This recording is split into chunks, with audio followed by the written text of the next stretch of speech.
Good afternoon, everyone. Um, my name is Florina Oliver, and I am the VP of Operations at GMSDC, and I'd like to welcome you to our first virtual MBEIC kickoff. GMSDC is very excited to be using this medium to present to you today. This is the first time we've had a webcast. And we have learned a lot and we've grown a lot in our efforts to make sure that we stay connected to you. This is a very exciting day for us in that you get an opportunity to hear from those that you have elected as your leaders as part of the MBEIC, as well as getting some additional information that we think would be very helpful to you from two special guests that we have.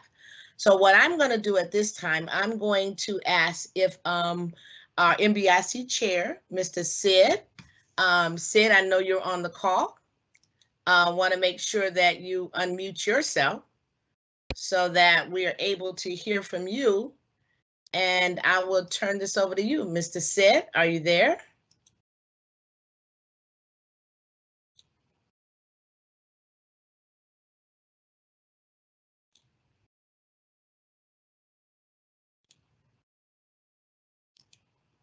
Sid, are you there?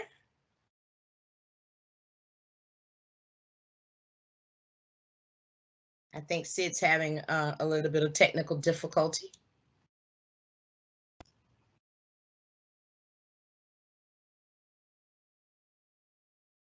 Sid, are you there?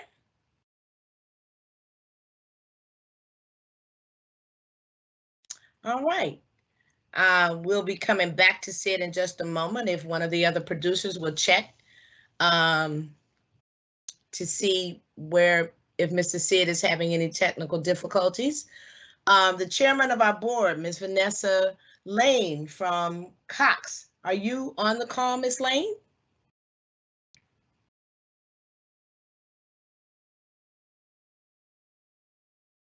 Vanessa, are you able to get in?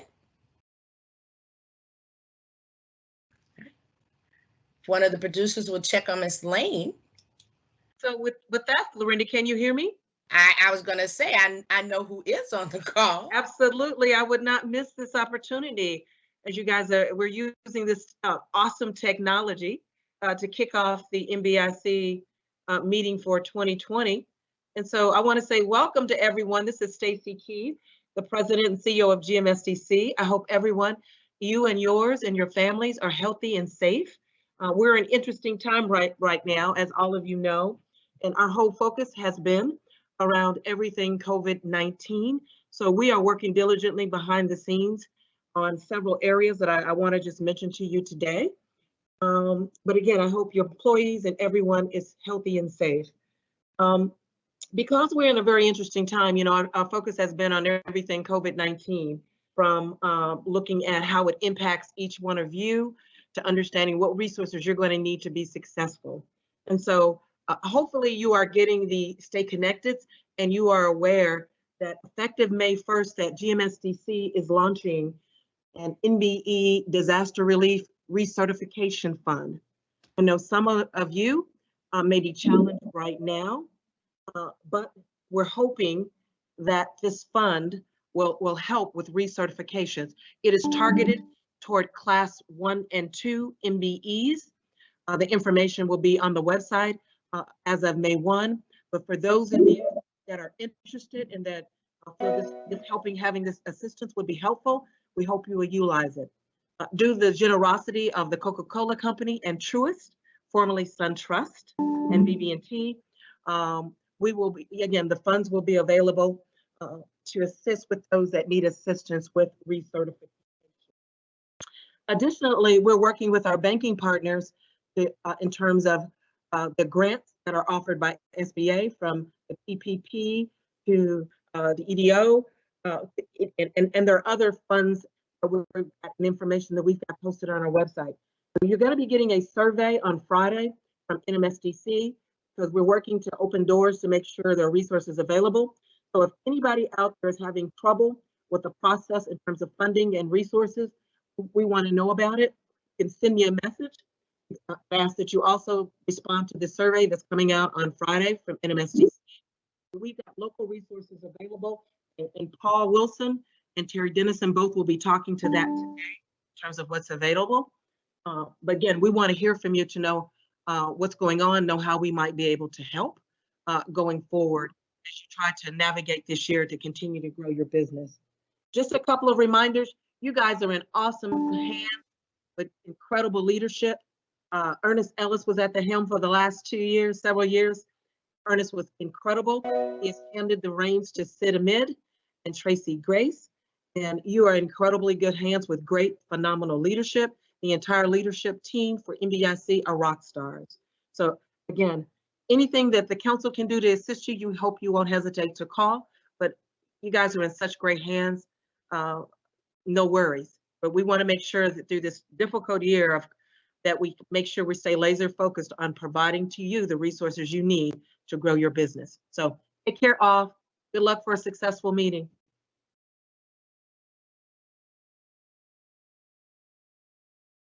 Thank you, Stacy. While we're waiting for Sid Ahmed to come, I think Sid's in, Florina. I admitted him. Oh, thank you. Hey, Florina, this is Vanessa. Can you hear me? Hi, Vanessa. Thank you so much. I can hear you now. How are you? So let's, Sid, if we'll hold on just a moment, and we can go ahead and hear from our chairman of the board, Ms. Vanessa Lane.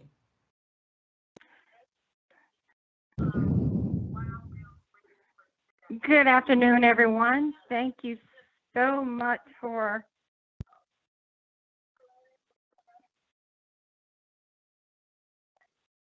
okay, I'm getting some feedback. Can you hear me now? Yes, Vanessa, we hear you. Okay. Thank you, everyone, for joining us. I want to bring you greetings from our wonderful board of directors.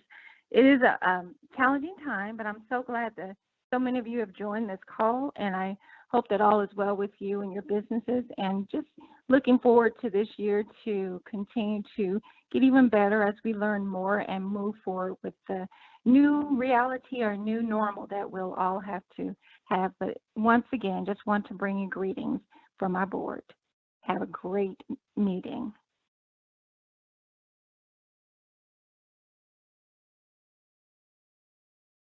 Thank you, Vanessa. Now I believe Sid is here, and I'm going to turn everything over to Sid.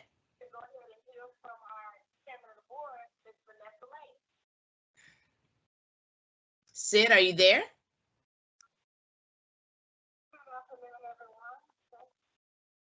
Hello, good afternoon, Florina. Can you hear me?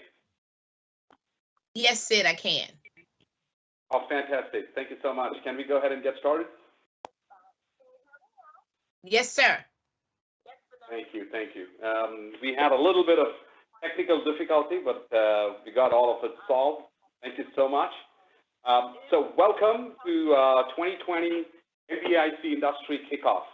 The first ever virtual meeting what we are trying to organize, but we're going to have some interesting conversations today. First of all, thank you to GMSDC President and CEO Stacy Key, its board members, GMSDC staff, MBEIC industry chairs, co-chairs, MBEs, and most importantly, the newly certified MBEs. I'm Sid Ahmed, President and CEO of VDART Inc., certified member for certified MBE Minority Business Enterprise for 8 years, and a Corporate Plus member of the National Council. I'm proud to partner with my co-chair, Tracy Grace, in leading charge for MBEIC. This is one of the best professional network you can ever be affiliated with, and VDART's growth is a testimony. MBEIC is a very important component of GMSDC. I'd like to take this opportunity to showcase on what, how, and why we do this. MBEIC Minority Business Enterprise Input Committee is a part of the National MBEIC, spearheaded by Clifford Bailey, the chair of NMBEIC. So what does MBEIC do? The MBEIC is the voice of the certified MBEs in the council providing learning opportunities and relevant industry insights on a variety of topics that help small businesses grow. The committee provides important feedback to the staff and the leadership at GMSDC to help facilitate continuous improvement in the council's programs, activities, policies, while facilitating MBE-specific activities like the MBEIC Kickoff, the Lunch and Learns, and various different engagements, what we do within the industry groups throughout the year. MBEIC supports and develops strategic initiatives that serve NMSDC's mission of advancing business opportunities for certified MBEs and connecting them with corporate members, and doing so in ways that can create value and deliver economic impact and social impact for the stakeholders. MBEIC has industry groups. Today we are going to be talking about industry groups and introducing to the industry chairs as well. MBEIC has industry groups that convenes throughout the year and hosts various different opportunities for MBEs. At the quarterly meetings, MBEIC industry chairs discuss issues and concerns affecting each of their industry groups, share best practices for engaging MBEs, connect MBEs with the corporations and each other, and develop meaningful programming that provides opportunities. This year, what is new about the MBEIC is what we are doing is, at MBEIC, we are also, based on the National Minority Business and Enterprise Input Committee, we are standing up subcommittees within each of the industry groups for participation in communication, business opportunities, MBE to MBE spend, technology, and MBE development. So moving on to the, could we go to the first slide? Can we move to the next slide? Which is the MBEIC 2020 goals. These are the 4 pillars, what we are going to be focusing on, which is MBE to MBE spend. This is a time, we are in a global pandemic at this point in time, and more than ever, this is a time we feel that MBE to MBE spend has to be emphasized. We can talk about each of the MBE chairs, industry chairs are going to talk about some of the specific examples as well. Just right at the beginning, I just wanted to cite this particular example. Right at the beginning of this pandemic, just about two weeks ago, we had one of the other large staffing firms, Medisys, partner with us in one of the engagements. So that is the kind of engagement opportunities what we want to create, especially around these kind of situations. Strong engagement with MBEs, a virtual meeting where we have close to about 200 plus MBEs join. This shows what is the engagement, what we can create, but we have one of the best leadership teams what we have put together in MBEIC, and we are very positive that we are going to create absolutely robust engagement with an MBEs. We want to make every MBE as a corporate-ready MBE, meaning that small MBEs who do not have the means, it's not necessary that you need to go through large mentoring programs. We want to put in some programs which make meaningful things, which will get you corporate-ready. Identify more corporate opportunities for MBEs, and help MBEs partner to address large opportunities. Moving on to the next slide, we will be talking about quickly touch upon the highlights of 2019, what GMSDC has achieved, and MBEIC has played a significant role in that as well. 33,000 odd minority employees were employed in the state of Georgia. State of Georgia created close to about $6.9 billion in revenues. Minority businesses, that's the revenues what they created. 55,000 jobs created. That's an amazing number. 175 new MBEs. MBEs are growing by number. 466 MBEs doing business nationally and internationally. Close to 806 opportunities which were presented by corporate members, opportunities for MBEs. So this is a platform where we will have robust opportunities, and MBEIC plays a very critical role in bringing these opportunities for you as well. 47 educational workshops, development activities for MBEs, over 250 members or alumni members in the Georgia Mentor Protege Connection Network. 70 opportunities which were presented by corporate members for MBEs.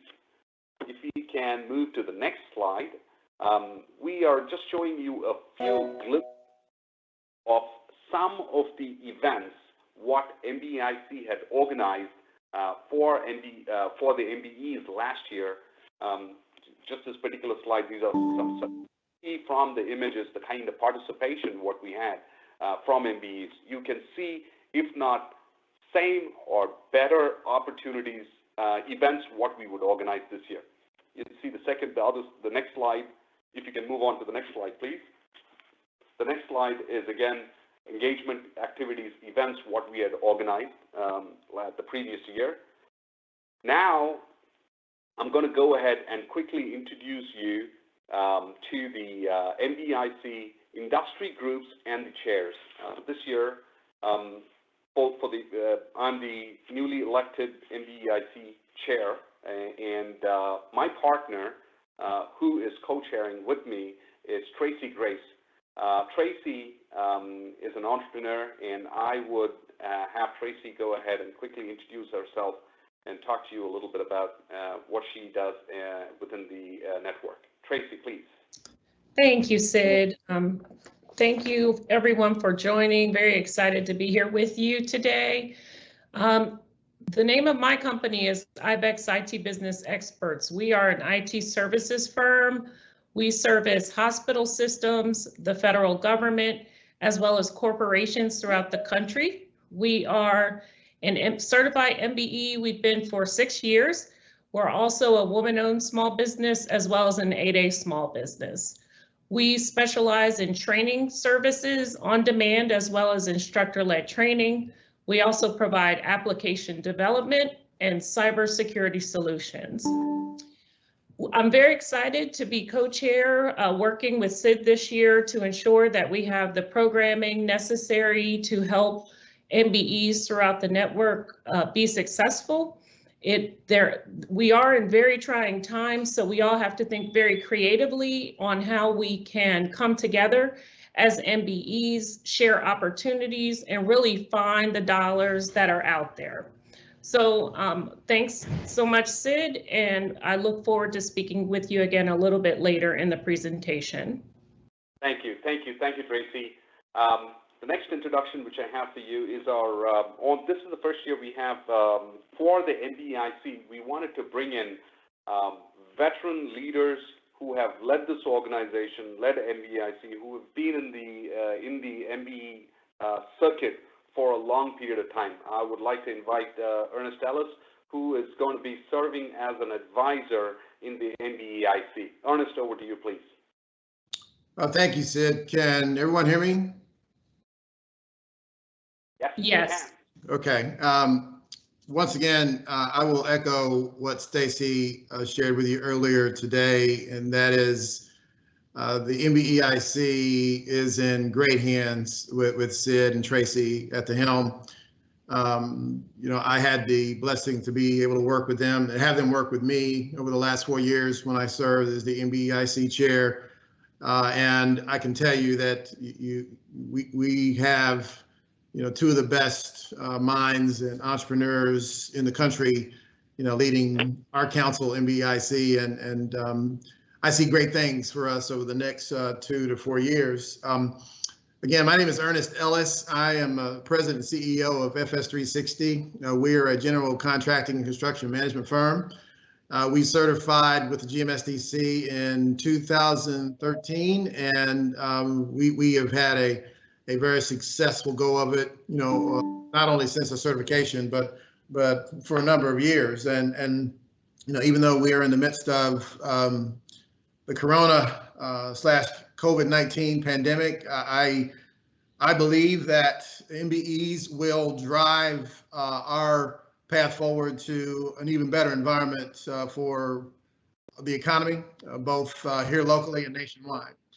Over the last 4 years, I've witnessed the GMSDC staff release a ton of outstanding programming that has been targeted to helping the MBEs in this council to be corporate ready, to understand the importance of partnership and collaboration, to emphasize the necessity for us to strategically align with one another, to even merge and acquire one another, to grow up in that regard so that we can be equipped for the future.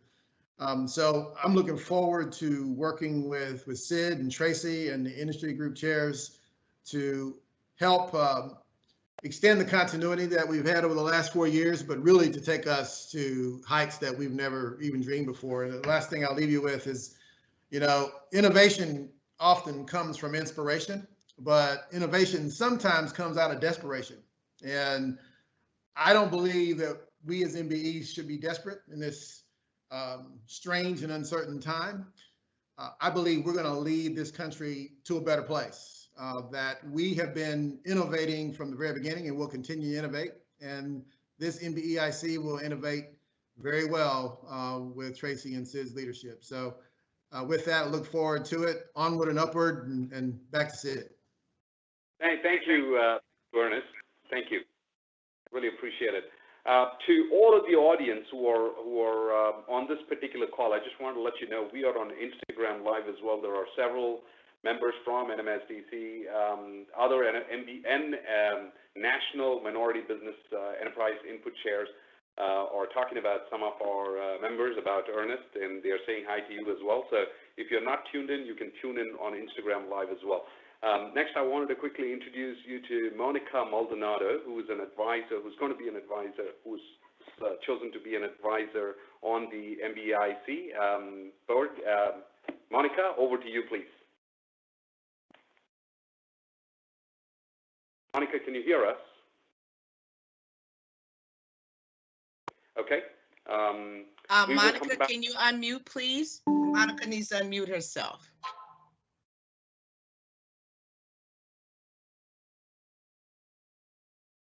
Monica, okay. if you can unmute yourself.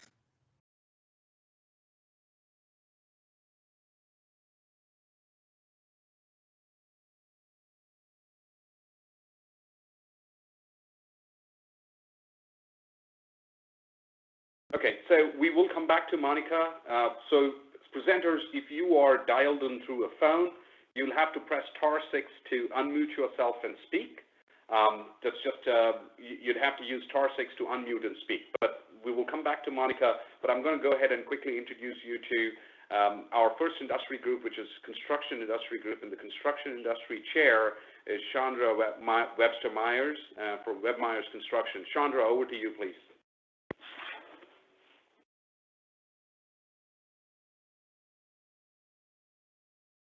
Okay.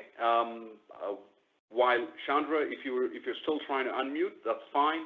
But let's quickly jump on to the next introduction. We have for the construction co-chair, we have Archie Dees. Paint Doctor is the name of his company. Archie, are you there?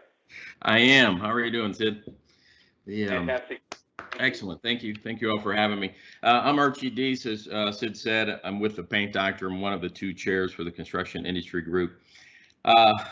I've been with GMSDC a long time. I don't know exactly how long, but it's been a great journey, and I can't even tell you the dozens of relationships I've been able to create with GMSDC.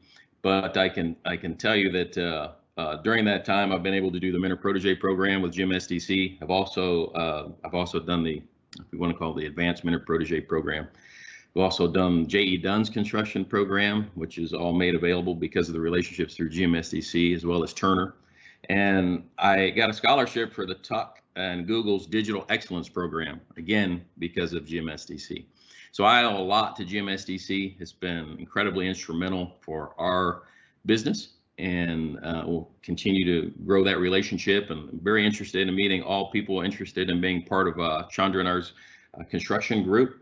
You can email us or call us. My email is my first and last name at atlantispaintdoctor.com. If you want to write down my cell phone, it's 678-362-1832. You can reach out to me anytime. We're looking at having some meetings. We're calling them third Thursdays at 3. That'll be every month starting in June. We'll either do it through Teams or Microsoft Live. And we're going to have some quarterly meetings. One of them will be a GC meeting. Another one is one of the topics we have is this quarterly meeting. Digital education. Another one would be focused on capital groups and facilities groups. And then last one would be more about your company infrastructure, analyzing your readiness to be able to do business with the larger companies. So we look forward to hearing from you, and we look forward to your participation. And I'll turn it over to Chandra.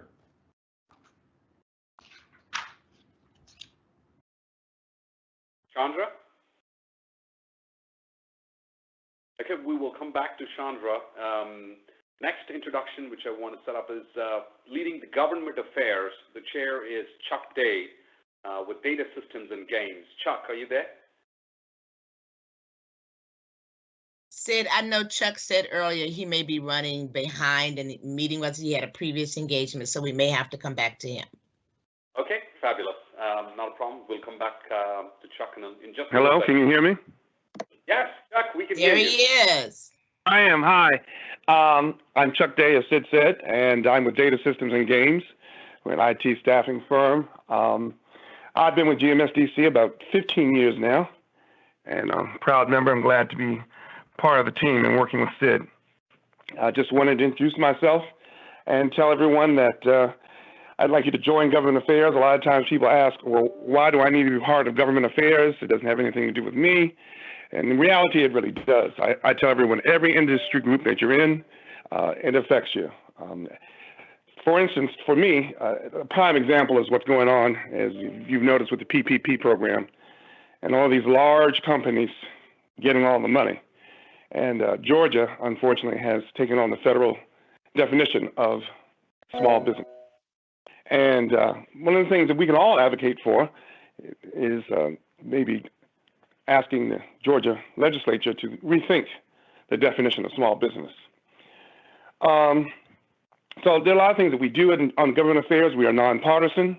Of course, we have friends on both sides of the aisle, and we'd like for the legislature down underneath the Gold Dome to recognize us as the leader of minority businesses, so that when they think about contracts and things that they're doing throughout the government, we'd like them to think of GMSDC. That means we need to have a presence downtown at the Capitol. And I could use your help, so certainly feel free to sign up. Back to you, Sid. Thank you, Chuck. Next introduction, which I want to set up, is for this is one group which we did not have, and we felt a large presence, specifically because technology, Atlanta is called as the hotbed for technology. We've always had staffing groups, but we've never had a focus group, which is specifically in information technology, where there's a lot of innovation happening. And to spearhead this is none other than my friend and my colleague in Accenture DSDP program is Laurent Walker. I wanted to set up a quick introduction. Laurent, over to you, please. Cool. How's everybody doing this morning? Hope everybody's okay. I guess my history with GMSDC goes back quite a while. I was looking at it. I remember I was around when Stacy first came around. So I guess it's been at least 12 or 13 years since we've been involved. Haven't been involved as much lately with the council, but as somebody else mentioned, a lot of our success can be attributed to that as well, matriculated through the internship protege program, as Sid mentioned, also with the AT&T program, and have made quite a few relationships through the process. In our core business, we really focus on innovation and helping organizations apply that to improve their business practices. And as Sid mentioned, in brainstorming things we could do within this group, particularly with the IT industry group, this year, a few things that we're looking to do. One, having some initiatives and virtual meetings until we can get back in front of each other to where we can all understand and meet and understand what our different services are to promote MBE to MBE spin. But then in doing that, one of the goals and initiatives that we've been talking about amongst the leadership is putting on some innovation summits where we can connect not only MBEs together, but also look at some of our corporate partners and foster relationships and conversation and dialogue so that we can determine how we can help them solve some of their innovation challenges. So specific focus on connecting with each other, but also working on helping us problem solve and attack some new initiatives where we're leveraging innovation. I believe that sometime post this meeting, there'll be some links sent out to where anybody who is looking to connect with the group can sign up and say their interest via like a survey. So I'm looking forward to getting that information. And after we collect that information, we will set some meeting times where we can connect and make sure everybody can get engaged. So thank you for your interest, and I look forward to connecting with everybody when appropriate. Thank you, Laurent. Thank you. The next introduction, which I want to set up, is for professional services, which is going to be spearheaded by Montina Portis. Over to Montina, please.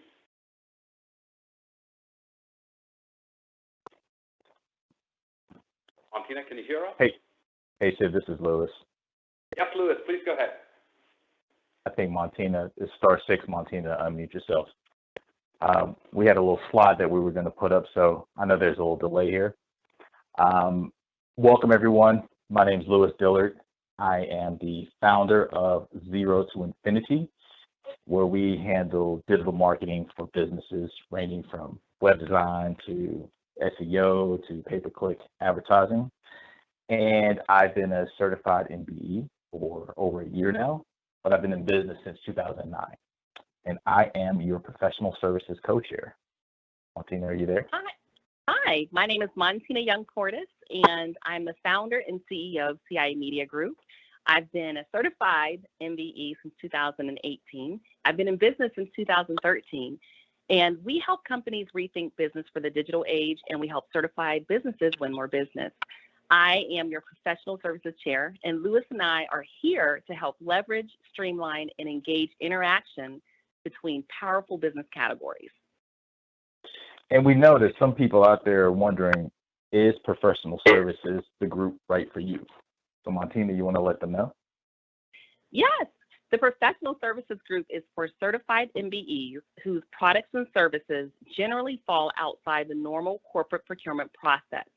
Within GMSDC, professional services are generally represented by human resource management, employee assistance programs, and managed behavioral health, creative service, business development and operations, multimedia, marketing, public relations, legal, insurance, quality control, staffing augmentation, and related professional services firms.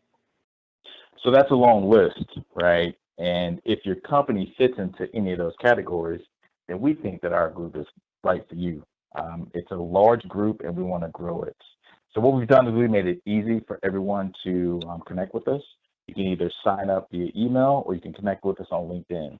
And then what we can do is we can add you to our newly created Professional Services LinkedIn group. And like Lewis said, we made it easy for you to join us, and you can view the slide here. Just go to your camera if you're viewing the slides online, and on your phone, pointed at the QR code on the screen, you'll be able to connect with us immediately. We'll then invite you to the LinkedIn GMSDC MBEIC Professional Services Group.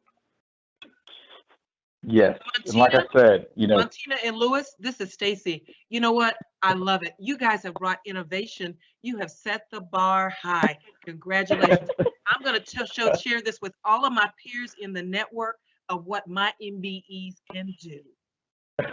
Thank you. We appreciate that, Stacy. I mean, we are professional services that we want to represent. We want to show all of the MBEs what's possible if you collaborate. And so that's one of the great things that Martina and I have really, really gotten out of this is that, Martina and I have kind of, seen each other out at all of the events. However, this is the first time we've gotten to work together. And as you can see, we're real excited. Like, we're just excited. Gotta make sure I was on mute. Yeah. Since professional services, go ahead, Lewis. Yep. So we know that professional services is a large group. And so what we're going to do is we'll have monthly meetings that'll be held every third Tuesday of every month. And those will run from noon until 1 p.m. And what we're also going to do for any new MBEs out there, we'll have a 30-minute little session beforehand where people can get some sort of coaching. They can get questions answered. We call it our new professional services orientation. And again, that's 30 minutes before each meeting, 11:30 to noon. This will be really, really useful to get everyone acclimated, or I guess the new MBEs acclimated. And our meetings, basically, what we plan to cover is we plan to have learning opportunities, workshops, and networking, of course, so that people can actually create opportunities and get the results that they want in 2020. The last thing we like to share is a professional services project opportunity.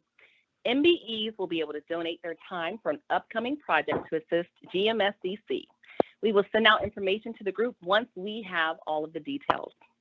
That's it. Lewis and I are extremely excited to be your professional services group chair and co-chair. And like Lewis said, we're here to help you create opportunities and deliver results in 2020. That is awesome. Thank you. Thank you, Louis and Montina. That was fantastic. Next, I wanted to quickly set up an introduction for the staffing industry group, and leading the staffing industry is Sean Menifee, a good friend of mine, has been in the staffing industry for a long, long time, and it's got amazing expertise. So, Sean, over to you, please. Hey, good afternoon, everyone. My name is Sean Menifee. I'm with Corporate Plus Corporate Temps. You know, we've been a part of the GMSDC for over 25 years now. Really excited. I think that the last presentation even gets you more excited when you get new folks that are doing kind of creative things and stepping up the game for all the leadership. Had an opportunity to work with Ernest this past 4 years, and can't say enough about his leadership. And really excited about getting an opportunity to work with Sid and Tracy. One of the things that we will be doing is actually having a monthly beginning virtual meeting, but hopefully down the road we can kind of connect live on a monthly basis. And really excited about two of the programs that we're going to highlight this year. One of them is growing your business through the GSA, and one of the more successful events that the staffing group has had is that we have a work day in October every year hosted at Coke. We had about 40 folks came out last year, and when you think about what the MBEIC is doing, and, one of the reasons why we've always been attracted to the GMSDC, it's always about growing your business. And at this particular event, over the last 2 years, we've had $1 million partnerships that have been forged. So really excited about, forging $1 million partnerships through MBEs. It's one of the pillars that we're going to be looking at from a whole leadership team standpoint of actually through that collaboration with one another. And really excited about getting an opportunity to work with Calvin and growing, all of our businesses with the GMSDC. Awesome. Thank you. Sean, do you want to showcase that picture what we did with Coca-Cola event? Is that something you're showing right now? I'm not online with my computer, but Ingrid and Verena, I'm not sure if they have it, but it just shows you the level of participation. We had, a lot of folks that had a lot of good comments about it. And one of the things that I can honestly say about the GMSDC is that, I don't think the GMSDC has ever been stronger. I think that, you hear a lot of accolades, and they didn't win Council of the Year for any other reason. So if you're a new MBE, or if you're an MBE that hasn't been very participatory lately, this is the place to be. And when you start looking at actually growing your businesses and all the innovation and all the things that are taking place, I think that actually every time you're around some of the folks that actually you just heard, your business will grow. It's just a matter of actually you participating. Awesome. All right. For the staffing industry co-chair, I wanted to quickly introduce Calvin McCoy from Signature Staffing. Calvin.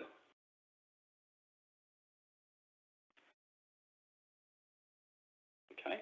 I did not hear Calvin, and I'll quickly head back to Monica. Monica, are you able to hear us? Monica still has some technical difficulties. I sure am. Sid, can you hear me? Yes, Monica, please go ahead. Okay, well, thank you for that. I want to tell everybody that I got dressed up really pretty to be part of this presentation, but somehow I'm unable. But thank you very much for putting all this together. I probably have been one of the longest standing members of GMSDC. I'm very proud. I really do believe in the mission of working together. And for the past 37 years that I've been part of this organization, I have fruit the rewards or that just getting to know all of you have bring us. My business, Interprint Communications, soon to be Epicom, is an integrated marketing service company. In business for 37 years, we do anything that is commercial, digital, space, and all the integrated marketing services. I just want to wish you all great times as things are coming. I know there's tough times and there's a lot of mixed feelings, but I know that when we try to help each other out, a lot of great things can happen. I am a testimony of being in front of the customer, being in front of my MBEIC folks, of participating in RFPs where we bring each other along, where we continuously try to bring each other upwards. So as folks have contracts out there, don't forget that we've all been in places where we can bring each other up and this is the best time to be able to do that. So with that all, I say I'm looking forward to what we can do ahead. Thank you, Monica. Thank you. Thank you. Really appreciate it. So that was an introduction of all the industry chairs in various different industry groups. I'm going to quickly turn this over to Tracy Grace for our key session, which is around the disaster recovery loans. Tracy, over to you, please. Thank you, Sid. Okay, now we're moving on to our two keynote speakers, Terry Dennison and Paul Wilson Jr. I've had a chance to really gain a lot from both of those resources, also at the SBA and the SBDC. They were a central part in me really helping to formulate my business. And so with the combination of GMSDC, MBEIC, SBA, and the SBDC, great resources for everyone on the line. So first I'll introduce to you Ms. Terry Dennison. She is the Georgia District Director of the U.S. Small Business Administration. In this role since May 2002, she is responsible for overseeing the implementation of the SBA's financial, counseling, training, and business development programs for small businesses throughout Georgia. Terry began her SBA career in 1987 as a Presidential Management Fellow at the agency's Washington, D.C. district and headquarters offices. Other positions included working with the agency's Minority Enterprise Development and One-Stop Capital Shop programs and the Office of Field Operations. Terry has also served as the SBA Indiana Deputy District Director and Acting District Director in Wisconsin. As Georgia District Director, Terry has been recognized by the Atlanta Business League, Georgia Hispanic Chamber of Commerce, Georgia Micro Enterprise Network, Greater Atlanta Economic Alliance, Atlanta Business Chronicle, and Who's Who in Black Atlanta. A native of Corpus Christi, Texas, Terry holds a BA degree in American Government from Cornell University and an MA degree in Urban Studies from Trinity University in San Antonio, Texas. She is also a graduate of the Federal Executive Institute in Charlottesville, Virginia, and prior to her SBA career, Terry worked as a pro bono services coordinator at the Neighborhood Legal Services of Tompkins County, New York, and graduate intern at the City of San Antonio's Department of Economic and Employment Development. Her other personal interests include ballroom dancing, theater, and travel. And I will say Terry is very well known, not only within the state of Georgia, but I've seen her across the country speaking to small businesses, and she truly has a passion there. So welcome. If you could flip to the next slides, please. And next, I will introduce to you Paul Wilson Jr. He is Area Director of the UGA Small Business Development Center at Georgia State University.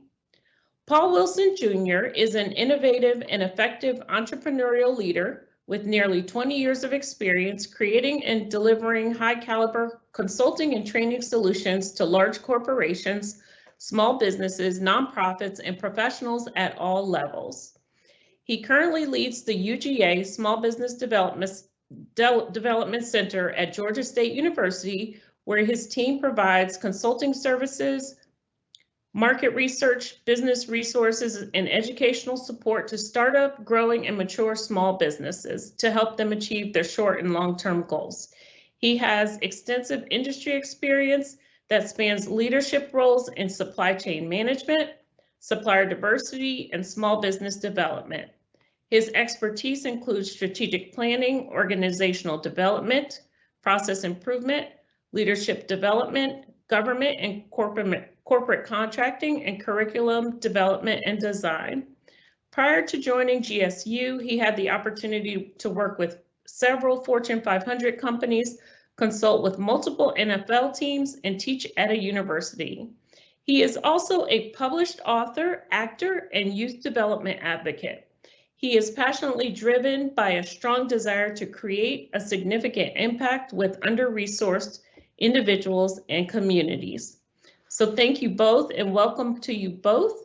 We're going to start with Ms. Dennison, and she will be able to provide her introduction, and then we'll go on from there. Good afternoon, everyone.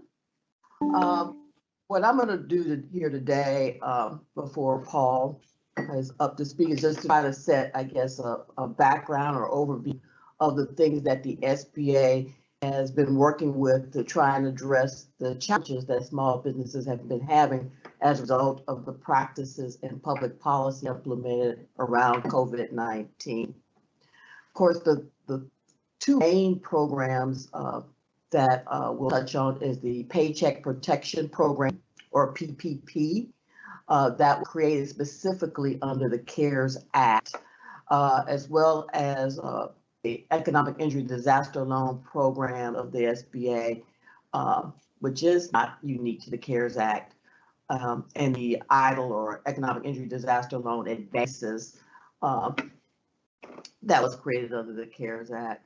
On the Paycheck Protection Program, just basically, it was created as a forgivable loan that would be a direct incentive for small businesses to keep their employees on payroll rather than letting them go because of decreased revenue and cash flow to cover their payroll. The proceeds, primarily, as the name of the program indicates, would be used for payroll and related expenses, but also allow some of those proceeds, up to 25%, to be used for other business-related expenses, such as rent, business mortgage interest, and utilities.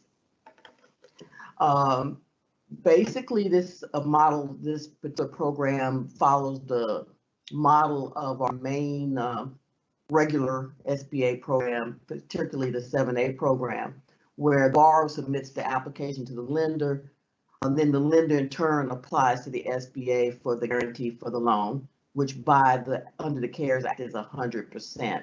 So when you're hearing about the monies that have been allocated from Congress to support the PPP, that is not the money that would be directly loaned to the business. That is loaned, those monies do come from the lender directly, but the appropriation supports the guarantee of those loans by the SBA. For the loan to be forgiven, either partially or in total, ideally, the employees have to be kept on payroll or brought back to payroll for 8 weeks, starting with the time of the first disbursement of the proceeds there. And existing 7A lenders can participate in this program, as well as other lending institutions that were specifically approved for the program.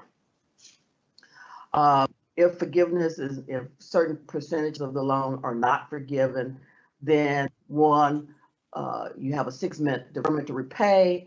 You have a 2 period after that to repay any unforgiven portions. The interest rate is 1%. Another reason why everybody really wants to obtain these loans if at all possible. Just here in the state of Georgia, from the first round of funding, you had just over 48,000 loans made, 48,132 loans totaling $9.5 billion. Just keep in mind that normally with our 7A program, just the regular program, we would be probably looking at about 1.2 billion for an entire year. So just as a basis of comparison. As you know, the allocation first round ran out on April 16th. Congress did supply additional funding for a second round. Basically, that's $110 billion to be used for the program, plus an additional $60 billion for PPP loans made by small and medium-sized lending institutions that to try and address, I guess, perceived or real inequities in how the money were originally dispersed in the first round of funding. so that those allocations were made. Of course, we started taking applications from the lenders for the guarantees on these loans on this past Monday. Some other that were put in place as a result of some of the things that, of course, everyone has heard about in the media. As I mentioned, there was a set aside for smaller institutions to utilize. The idea that those smaller lending institutions tend to work more or to lend more likely to small, very small businesses, minority-owned businesses, city businesses, rural businesses, etc. There's also been limits placed on how much any one particular lender can make in terms of loan dollars under the PPP. And they're also creating, I guess, some workflow mechanisms to try and rotate among various size and types of lenders the loans being processed. For example, I literally just received today, right before this call, a notice from our headquarters office that they're setting up a window between 4 p.m. and midnight tonight to process only those PPP loans from lending institutions that have an asset size of less than $1 billion. So that could include, of course, your participating credit unions, CDFIs, community development financial institutions, etc. Also, the agency, along with Treasury, because we're the co-implementers of the PPP, set up something yesterday that any loan over $2 million will be scrutinized and have another level of review at the time that borrower submits a request for the loan forgiveness after the 8-week period that the loan covers. So that's something else that is being built into the system. I'm going to switch over to economic injury disaster loans. That is not unique, as I mentioned earlier, CARES Act. These were provided through the CARES Act to provide funds for us to utilize for the EIDL or the economic disaster loans. One thing to point out and to keep in mind that this is the first time the SBA has ever used the EIDL for a nationwide disaster declaration.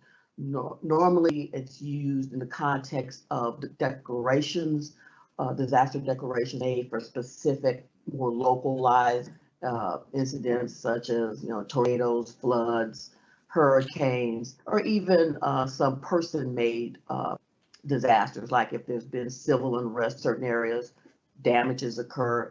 EIDL has been used for those purposes, but once again, very localized. So just the sheer challenge of trying to deliver EIDL to potentially every small business or a great percentage of the small business in the United States in and of itself was a very Herculean task. These loans are direct loans made by the SBA, unlike PPP. The borrower would submit the application to the SBA directly. They would do that online. The use of those proceeds are very similar to PPP. It can include payroll and related benefits, accounts payable, fixed debts, and other expenses that cannot be covered by that business because of the impact of a disaster on their operations. The main difference between PPP and EIDL in this sense is that EIDL does not allocate or set up allocations on percentages among the different uses. So you could use 100% of it on your accounts payable. You can, there's no parameter like this with PPP where you have to use at least 75% of the funds or proceeds on payroll and payroll related expenses. Longer term, 30 years, there's an automatic 12-month deferment period in this case. So that's all for that. I would mention in passing before I turn it over to Paul, and I'm sure we're going to fill in a lot of the more details with the Q&A session. But for those businesses that already have SBA related debt and they're looking for relief with payments, the CARES Act did provide for funds to literally pay the debt service on those loans. That's our 7A program loans, 504, and micro loans. It would pay the principal, the interest, and any related fees for a period of 6 months. Many lenders have utilized the unilateral authority the SBA provides to them to extend deferment of payment, both principal and interest, up to 6 months. Many of those lenders did utilize that authority and did extend those deferments. In those cases, those deferments would play out for 6 months, and then the debt relief with the payment of debt service would continue after that period of time. And that would be not only for loans that were already in existence at the time this was passed or put into place, but any loans made up until September 27th of this year would be subject to that debt relief. Borrowers do not have to apply this. This is something that would be automatically done in communications between lender and SBA. So with that, I'll turn it over to my colleague, Paul, who will go in a little more detail, and I look forward to the Q&A session. Sure. Thank you, Terry. Definitely appreciate the all the information that you shared. And I want to share a little bit, one tidbit about Terry and her wonderful bio that you heard that wasn't listed, is that she's also an excellent poker player. So she has won several times at the SBDC statewide meeting. We typically have a nice innocent game of poker. And Terry, I think, has won multiple times the trophy there. So I just add that in here. So don't play poker with her. I'm just saying. But anyway, again, she's a great colleague and resource, definitely from the SBA, and of course the SBDC. We are a resource partner of the SBA. I kind of say sometimes we're kind of like their hands and feet, if you will. Because we get an opportunity, right, to work one-on-one with business owners to assist them in navigating, again, in I'll call it normal times, right? Really helping businesses with strategies, resources, tools, consulting to help those businesses grow. Of course, over the last, let's say, 6 to 8 weeks, we have really spent all of our time and attention working with small business owners to help navigate all these programs. As Terry, laid out all the details of different programs.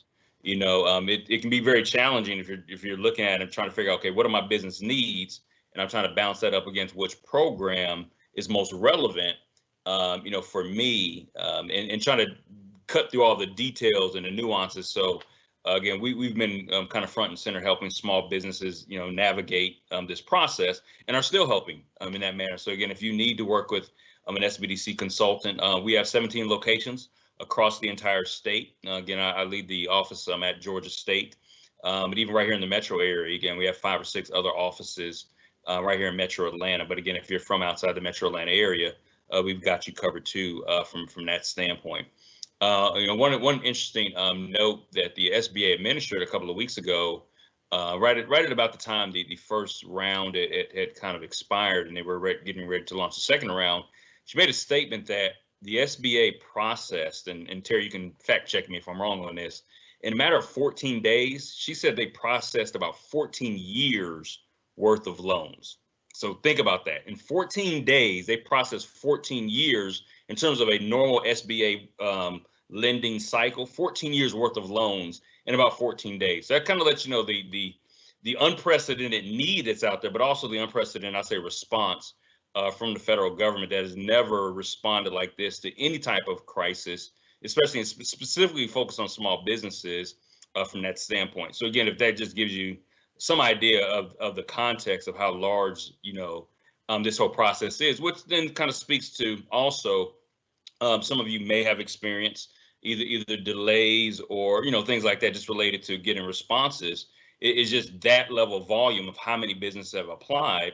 And so no countries or businesses or banks, in that case, infrastructure, was prepared for something like this. But again, one thing I was impressed with is, again, how quickly some of these programs were literally put in place on the fly, right, to respond to small businesses. So outside of that, I don't have a lot of other detail to share other than what Terry mentioned, other than to let you know that, again, as if you have specific questions, specific needs, again, we are here to work with you one-on-one. You can call my office directly. And again, if you want to work with someone that's more local to you, we're doing everything virtually right now anyway, so it probably doesn't matter which office that you call, but definitely we are answering the phone and we are working with you one-on-one to help you think through not only on the front end of the loan program, right? Because that's important, that's critical for the immediate, but then also as you start thinking about, okay, what's the next phase of your business in terms of, okay, how do you transition from here to, and we're starting to use it, and you may have heard the term pivot, right? Depending on what industry you're in, depending on the type of business structure, business model that you have, what's the next phase for you as an individual business? Yes, you may have gotten a PPP loan or the EIDL loan, but now what happens to your business over the next 6 months, right? Over the next 12 months to 18 months, those are also the things that an SBDC consultant can work with you one-on-one to help you navigate, let's say, this next phase of your business. So with that, I believe we're going to actually take some questions. Yes, thank you so much, both of you, for that great introduction. As you both know, it is a very stressful time for a lot of our small businesses. They don't know exactly where to turn. Sometimes information is coming from a couple of different ways. They're hearing things from their friends. They don't know what to do, where to apply. Is it too late? Money's being given out. So there's a lot of anxiety out there. I'm going to ask anyone on the line that has questions to please add them to the chat box. I do have some questions here that we've already received that I'll start with, and then we'll go to the chat box. So one of the first questions that I have, and it's an interesting one. So there was a first round of funding that seemed to go almost overnight. Within 1 week or less, all the money was gone because so many people were in the queue. With the second round of funding that's currently being awarded, are there differences in how the funding is being awarded, and are true small businesses that are in need actually receiving the money? I know I've heard a lot of people say it seems as though the people who are kind of sitting in the middle, not the large corporations, not the small businesses, but the people in the middle seem to be the ones getting the funding. Can you speak a little bit to that second round of funding and whether or not the government has done anything to make the funding a little different so that the smaller small businesses can get some of the funding? Okay, some of those I already had touched on. The fact that there were funds set aside for smaller lending institutions, and also using monitoring the flow of the loan application. By that I mean the applications for the guarantee that the lender submits to SBA Processing Center to finalize and secure the guarantee. That there are operational ways that they're reserving time in the processing for some of the smaller lenders. As I just mentioned, starting here in about an hour, for 8 hours, only the institutions with assets of less than $1 billion, those are the only institutions whose applications are going to be worked on during that time frame. This is the first time that the agency's done this, so they're going to look to see how this goes, and there may be similar, how can I put, room in the processing that we created throughout until these funds run out, to try and create some breathing space for those smaller institutions. Also, one thing that we learned from the first round, and even initially on Monday, is that a lot of the large institutions were, leveraging technologies, which could be a good thing, but in this case, maybe not so much, where they were just uploading guarantee applications in mass. So, they could basically, I'm sure a more complex version of a spreadsheet, just submit that data en masse. And of course, that would leave out some of the smaller lending institutions. So now that is not being allowed. So they have to submit them just as any other lender would. So I think there's been a sensitivity to this, and that there are things that the agency is doing to try and address that particular concern. And just to add to that also, I believe a certain portion of that 325 billion was specifically allocated, 125 million, if I'm not mistaken, was specifically for the smallest of the small businesses, if you will, and a few other groups, mom and pop businesses like that. So you figure about a third, or a little bit more than a third of that second round of that money was specifically allocated to the smallest businesses from that standpoint also. Okay, thank you. And from our chat, we do have a question. What will happen if your small business gets approved for both loans? Okay. Basically, the rule is that you can have an EIDL and can have a PPP loan at the same time. However, the funds from each cannot be used for the same exact things. So, way I tell people to look at it is, payroll protection, protection program. Obviously, the focus is on paycheck, on the payroll. Whereas the idle, it could include that, but there's more possibilities as to what those funds can use for. So maybe depending on how many employees you have that you're trying to cover, maybe your PPP loan be 100% for employees, use the idle for your overhead expenses. So you kind of have to think about it a little bit, and I'm sure Paul and his colleague can have that conversation with people if they're trying to figure out the best way to make use of both of those. There was guidance that, in the thinking was, idle was first, PPP came later, so that if you did submit an application for PPP after you had submitted an idle application, you would include in your PPP request the value of that idle loan, and that you would essentially pay off, use those proceeds to pay off the idle. Of course, now they're both been in existence at the same time for a couple of weeks. So now we are beginning to see situations where people have applied at the same time. So you'd have to kind of work through that. You can always use the PPP. The legitimate use is to take out the idle. Okay. We actually have an interesting question. So someone is wondering if the 7A non-lender certification is in demand, and if so, is there an expedited process? So I'm assuming if other government loans are still being processed in the wake of the PPP and the idle. Oh, just the regular. I think they are. I just think that probably a lot of the focus and energy in the lending community has shifted to PPP. But yes, the SBA has not done anything to say we're not accepting our regular 7A 504 loan applications. Okay. If you don't have a relationship with a lender, what's the best way to connect and apply for funding? I'm assuming that would be for the PPP, since that's you apply through a lending institution. One thing that people have done in a couple of cases is the program was opened up to fintech organizations such as Square, Intuit, a couple others. A lot of people have approached them.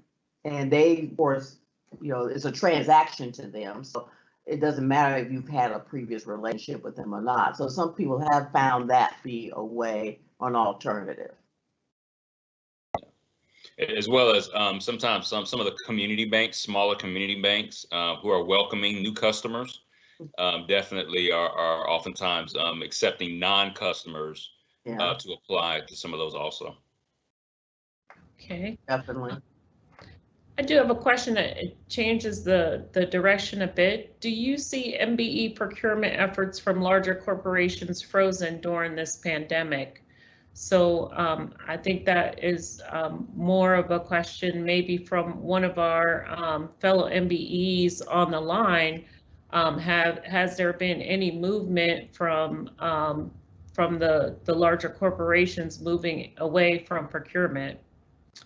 So I can hold that one, and we can come back to that, and I'll see if someone on the line may want to answer that a little later. Hi. Yes. This is Calvin McCoy with Signature. I couldn't get on earlier, but I will say from the staffing industry side,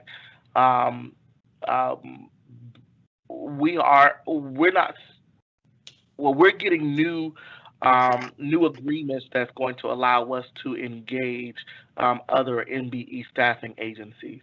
As you know, you guys, we are MSP. And so we have purposely gone after some corporates that are engaging us so that we can engage our MBE community that's in the staffing industry. That way we can make sure that even through this time and going forward that we're able to distribute business to the staffing industry. Okay, excellent. Thank you. That is helpful, and thank you for joining. We'll distribute additional information later about the staffing industry group, and Sean definitely represented it well. Next question is, can you apply for the second round of PPP if you've already received funds from the first round? I think we know the answer to that question, but I'll let you guys answer. For the PPP, you could only get one loan for one little entity. Okay. And here's a more specific question. Chase gave us 4,000 of the 27,000 they said that we qualified for last week, and then they asked us to return it. It seems like the criteria changed between the first and second round. Do you know anything about that, or can you explain that? Without any additional facts, I just off the top of my head, I'm not sure why it would have happen, especially given the amount, it wasn't like a $10 million loan. I'm not sure what might have happened there that would lead them to ask for the money back. Yeah, you might want to go back to the bank and ask for the explanation. I'm sure they can try and provide something there. And someone is asking for a small business, which loan will be more beneficial, the PP or the EDP? That's the EIDL. Or the EIDL, oh wow. Well, of course, I guess, ideally the PPP, if you have, definitely employees and payroll and trying to keep those people on payroll through, the next 8 weeks or so. Because one is forgivable if you utilize the funds with at least 75% going towards those payroll expenses, and the other 25% was used for allowable expenses on the program. Even if you can't get the whole amount forgiven for whatever reason, you have 2 years to repay it with start a 6-month deferment, and the interest rate is 1%. So that would make it very attractive. If you don't really have a lot of employees, but you have other operational expenses that need to be covered, then maybe EIDL would be best in that situation. You have a 30 up to 30 years to pay it back. Interest rate is not 1%, but it's not 6 or 7 or 8%. It's 3.75%, and you can prepay or pay off early without being charged a fee, a penalty for early repayment. So those are some of the things you might want to think about in trying to decide which one between the two would be best. And as we've worked with small businesses, we've kind of encouraged them to apply for both. And to Terry's point, because you can use both, right, for different aspects, of your business. But again, of course, every business is different, and so that may be where, again, a SBDC consultant or other type of advisor, where I can help you kind of really think through, what are the best uses and utilizations based on how the rules and procedures are set up for each one. in terms of how to utilize those. But again, with so much being out there unknown about how long this is going to last, and when the recovery starts, none of us knows that. And so both programs are available to you. Our encouragement is to do both, because the other thing is you could always get it, and there's no prepayment penalties, if I understand right, Terry. So if you got the idle and decided you didn't need it, give it back, right? And there's no harm, no foul. But if you need it, at least you have it from that standpoint. So again, since they're both available and you're allowed to get both, just can't use both, as Terry said. You just can't use both for the same purpose. Use them for different purposes. Again, it might be beneficial for you to have both. Okay.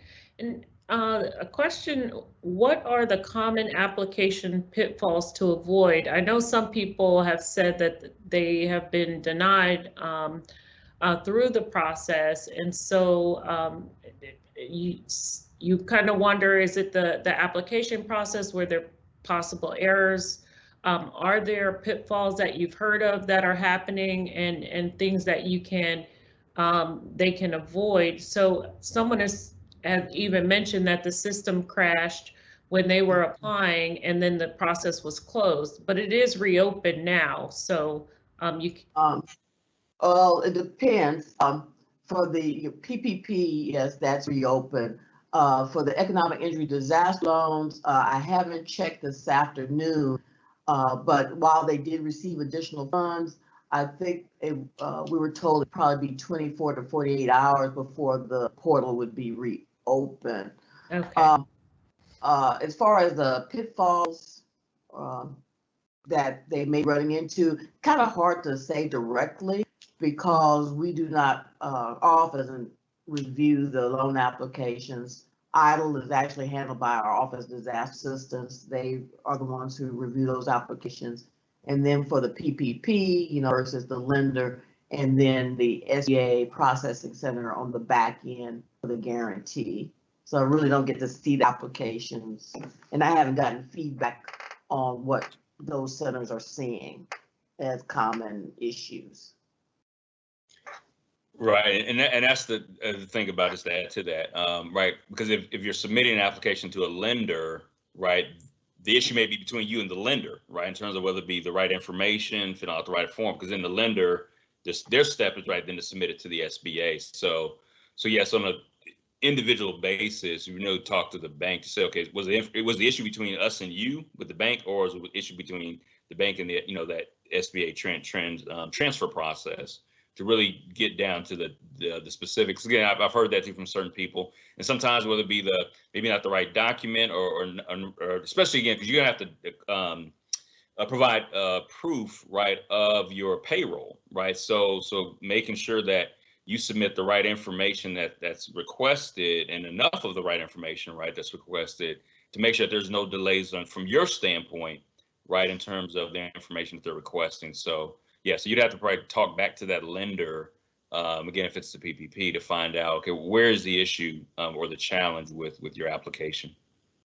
Okay, and from one of our listeners, I heard about people applying for the PPP loan through PayPal and QuickBooks. Please advise on if that is possible. It is. And I think you can actually go to the SBA website to see which non-banking entities have been approved to deliver that. But yes, fintech companies, a lot of the major ones were approved to deliver PPP. And Terry actually brings up a good point by going to the SBA website and verifying. So of course, some people are going to try to take advantage of this situation and create what may seem like real websites to apply on, and just for the purpose of stealing people's information. So absolutely, if you have any concerns, the SBA does have a website of all of the approved lenders for these programs, whether it's a bank or like some of the fintech companies, just to make sure that, again, someone's not out there spoofing somebody else's website to steal your information, but it's a legitimate company that has been authorized to offer these programs. Okay. And this one is directly for Terry. If you have received a PPP loan, what is the timeline to allocate the funds within the business, given it takes time to bring employees back on payroll? I think the act is not very specific in that. Idea is you're covering the payroll and related expenses for an 8-week period from the time of the first disbursement. So, I mean, theoretically, you use it throughout that entire period of time, especially since the majority of those proceeds are payroll driven. So, as you're paying people, however you pay them weekly, bi-weekly, you would be expending those funds. But there's nothing, if somehow you come out where you still have funds, some residual funds into the 8 weeks, I don't think anyone's going to ding you because there's just nothing written to the law addressing that particular thing in terms of the rate at which the funds are expended. Okay. Let's see. I received the loan advance. Should that lead me to believe that my application from EIDL was submitted?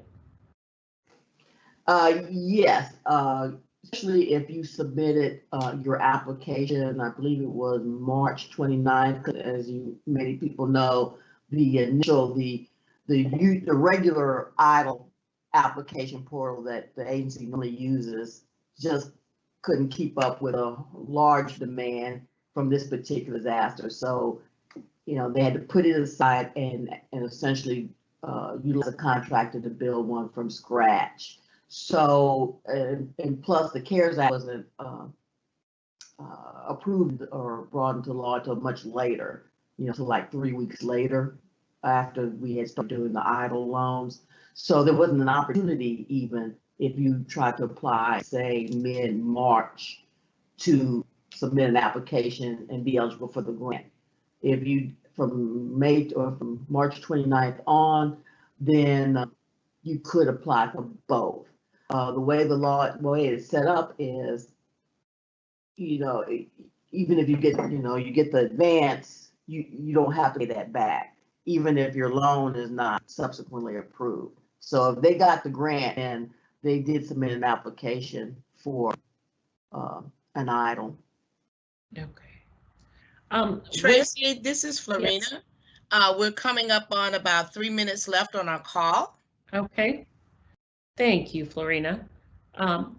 Where can we see? This is Ingrid really quick. I see about 4 different questions in the chat, all related to how to check the status of the EDIL and or the PPP if they've already applied and they don't know where their current status is.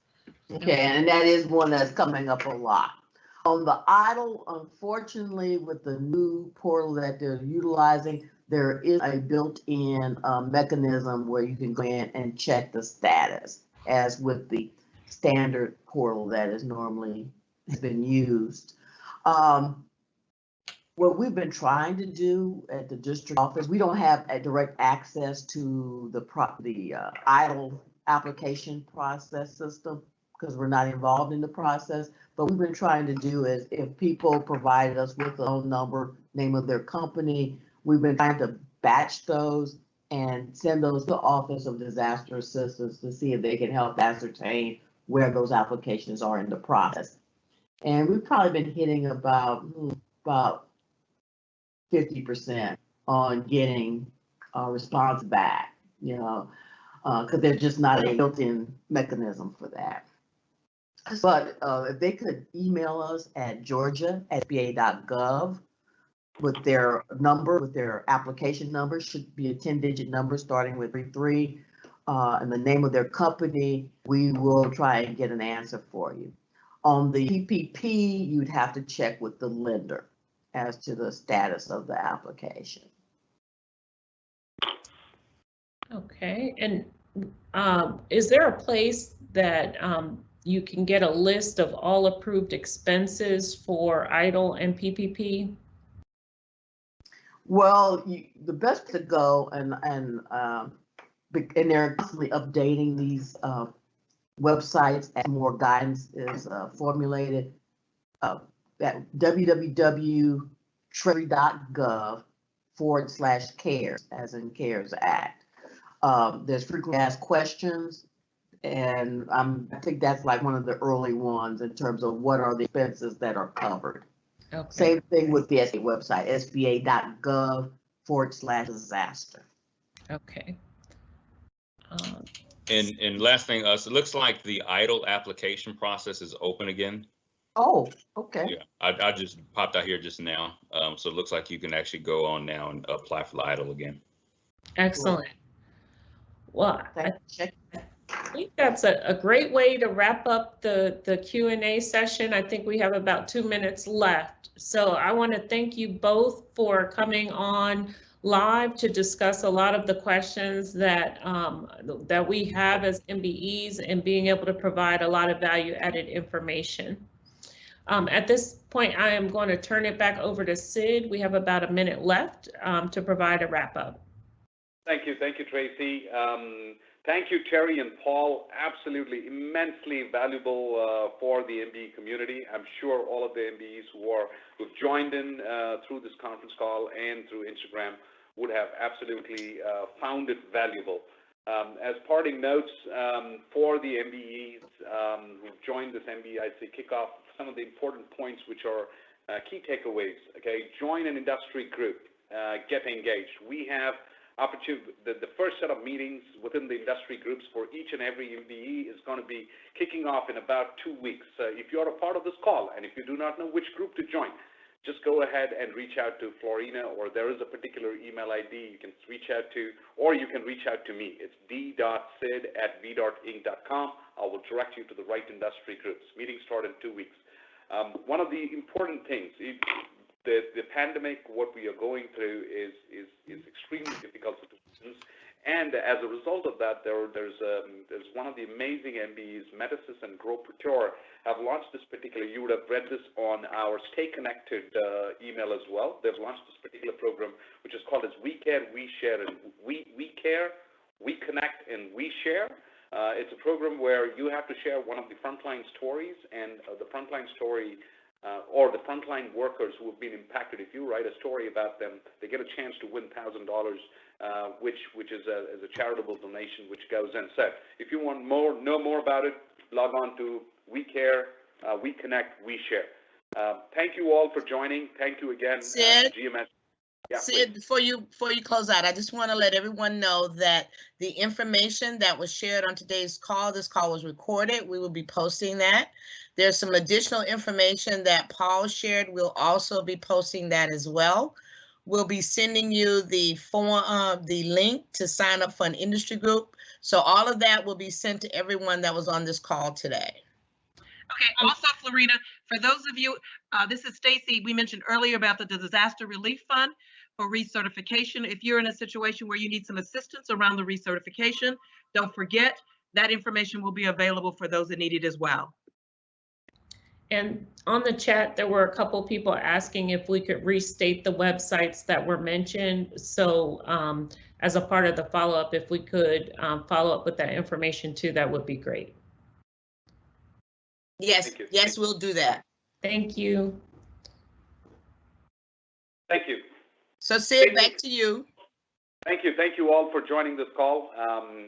And we look forward to seeing you in the industry group meetings. Thank you. Thank you. Take care. Thank you. Be safe and well, everyone. You too.